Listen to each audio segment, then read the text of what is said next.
Hello friend, this is my first video और आज हम लोग पढ़ेंगे मैपिंग, सीखेंगे मैपिंग कैसे करते हैं और उसमें हम लोग क्या क्या इंपॉर्टेंट पढ़ सकते हैं। मैपिंग के जरिए चीज़ें बहुत जल्दी रिवाइज होती हैं, बहुत जल्दी आती हैं, इसलिए हम लोग मैपिंग से ही स्टार्ट करेंगे। और आज हम लोग पढ़ेंगे मैपिंग में सबसे पहले हम लोग पहाड़ों से स्टार्ट करेंगे। पहला, पहाड़ों में भी तीन चार टाइप्स होते हैं, जिसको हम अलग अलग करके पढ़ेंगे। The first one is trans Himalaya.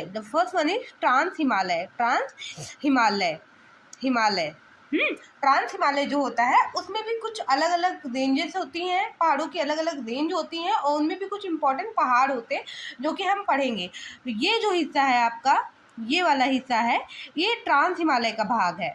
ये जो लद्दाख वाला हिस्सा है, ये ट्रांस हिमालय का भाग है। इसमें पहला जो यहाँ पे आता है वो होता है काराकोरम रेंज। ट्रांस हिमालय की जो पहली रेंज होती है वो होती है काराकोरम रेंज। काराकोरम के बाद होती है लद्दाख रेंज होती है। उसके नीचे होती है जास्कर रेंज।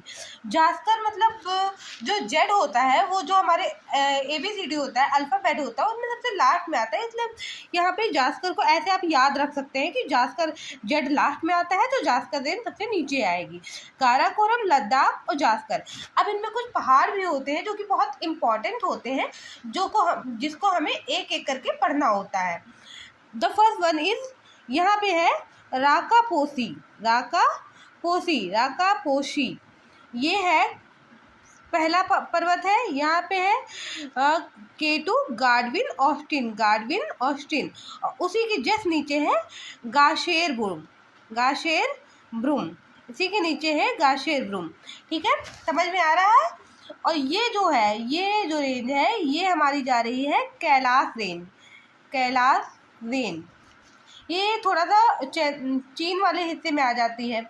और नाउ द ट्रांस हिमालय जो है, अब वो ख़त्म हो चुका है पूरी तरीके से। अब हम लोग पढ़ेंगे ट्रांस हिमालय में इतना ही है इम्पोर्टेंट, जो जितना आपको पढ़ना है, जो आपके एग्ज़ाम पॉइंट ऑफ व्यू से ज़रूरी है। Thank you so much. अगला वीडियो जो है वो बहुत जल्दी आएगा। इसके बाद हम लोग पढ़ेंगे ग्रेट हिमालय जो होता है। हाँ, नेक्स्ट वीडियो में हम लोग ग्रेट हिमालय पढ़ेंगे। Thank you so much.